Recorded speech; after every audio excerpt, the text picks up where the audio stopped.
big set, with them hands, with them holes, with them throws, you know what I'm saying? Cecil. This is why I train in martial arts.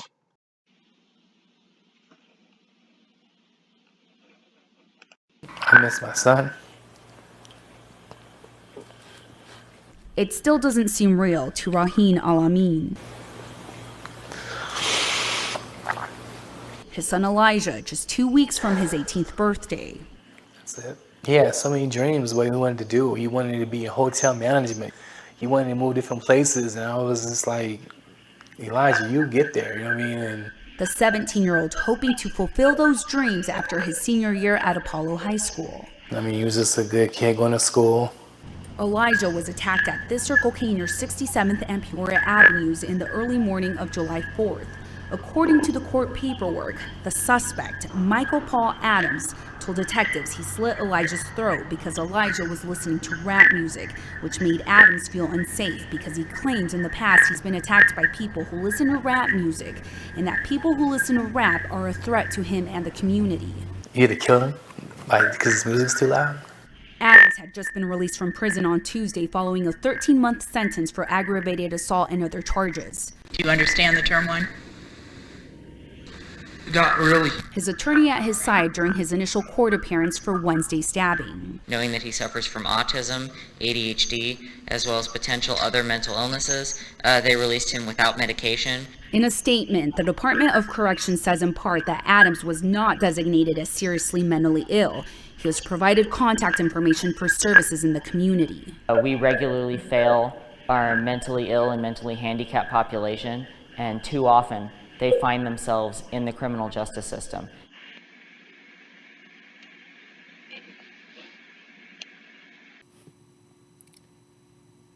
So you saw the story. A young man was killed by a mentally ill racist because the young man liked and was listening to rap music. And the mentally ill racist felt like everybody who listens to rap music is a threat to his safety.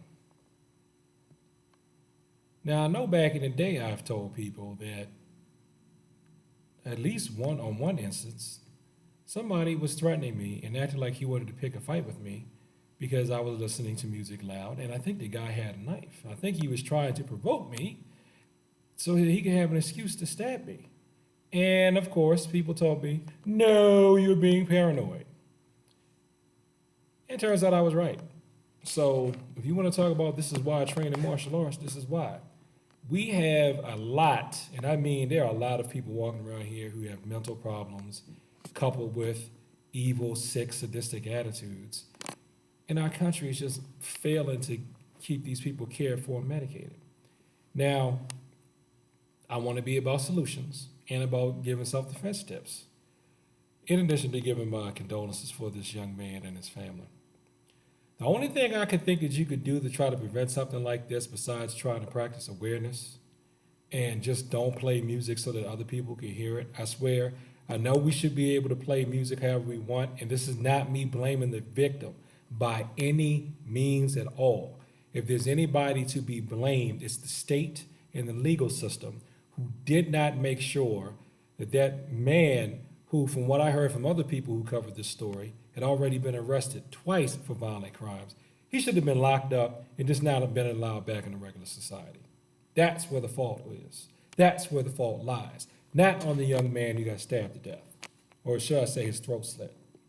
Only thing I can tell you to do is, instead of reaching towards things, if you're going to try to reach for a soda, because other stories said he was like reaching for a drink or something when he got cut, when he had his throat slit. Instead of reaching in with your chest facing the glass, turn sideways so that you can see if anybody's approaching you and reach from the side. That's about the only thing I could tell you to do.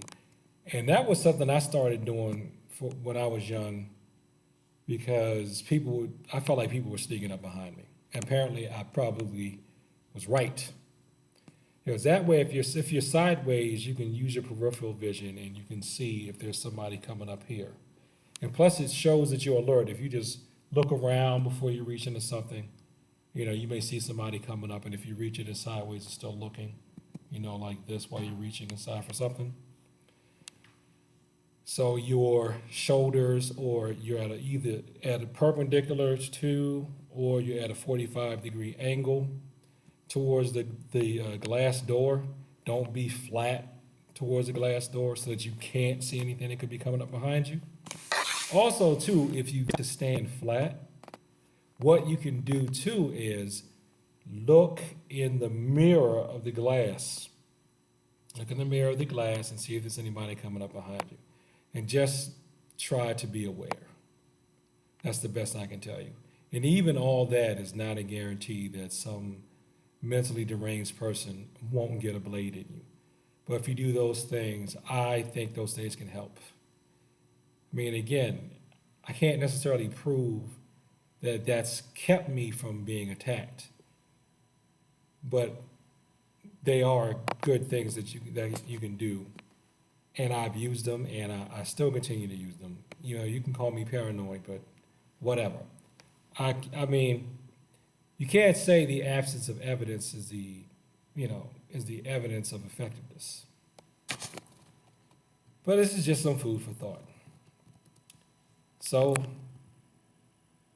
especially since it seems like a lot of these type of deranged people like to pick on good and kind people.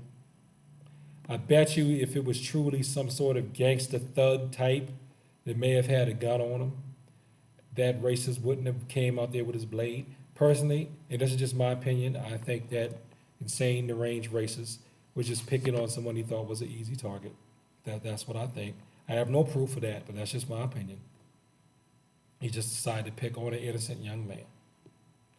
So if your subjects and verbs agree, and if you're a kind person, just know that evil doesn't like you. So when you go out in public, keep looking around. When you reach inside of something, don't reach straight. Turn your body either at a 45 or perpendicular to it so that you can reach in there and keep an eye on somebody who might want to come up and try to grab you. And also, let's lobby our local law enforcement and legal system to really address mental illness.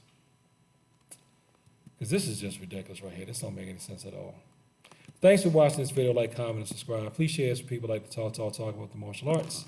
And by the way, my name is Cecil Washington. If you'd like to take lessons from me for self-defense and martial arts, go to cecilryu.org,